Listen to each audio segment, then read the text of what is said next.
Des poignées de main chaleureuses et fraternelles. Pour la troisième étape de sa tournée nationale, la délégation du Conseil supérieur des affaires islamiques du Gabon reçoit ici à Tchibanga un accueil exceptionnel. La province de la Nyanga, connue pour son hospitalité légendaire, entend donner un cachet particulier à ce séjour du président intérimaire du CESEG, venu dans le cadre d'une mission de consultation élargie, en prélude aux assises extraordinaires de la communauté musulmane du Gabon. Une troisième et ultime étape dans le sud du Gabon qui aura été très enrichissante pour l'imam Badinga et ses collaborateurs en dépit des dérives du délégué provincial du CESEG enregistrées lors de l'étape de Mouila. Nous avons commencé par l'Ambaréné, ça s'est très bien passé. Nous avons été reçus par le frère Abissa Kamara, qui est le représentant provincial du Moyen-Ogoué. Nous avons échangé en toute convivialité et nous sommes revenus, à Mouila, où ça s'est bien passé, bien que nous connaissons le représentant provincial de Mouila. Il y a eu le représentant provincial de Mouila et un autre frère, donc son compagnon, qui se sont illustrés, ce qui n'est pas étonnant, illustrés par des violences verbales, mais comme je vous l'ai dit, ce n'est pas étonnant. Il s'est mis à injurier le président intérimaire, ses papas et l'ensemble de l'administration. La population, donc les fidèles de la mosquée, ont voulu réagir négativement et nous l'avons simplement demandé à ces derniers de ne pas s'inscrire dans le même format que lui et simplement lui demander de libérer les lieux, qu'il sorte de la mosquée. Et il a été justement sorti de la mosquée et nous avons continué nos assises. Les Mollevillois ont favorablement apprécié le contenu du message et ils restent attentifs de la suite à donner sur les discussions qui ont eu lieu. La Nyanga, notre province.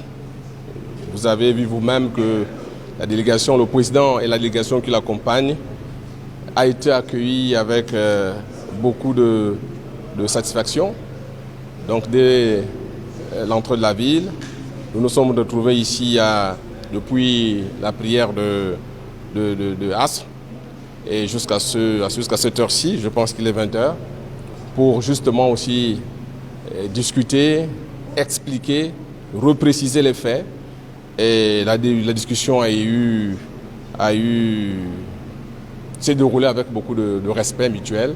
L'imam musulman, nous le connaissons dans une retenue assez extraordinaire, parce qu'il a d'abord tenu à rappeler aux uns aux autres qu'il ne s'est jamais illustré dans les insultes publiques ou dans les réseaux sociaux.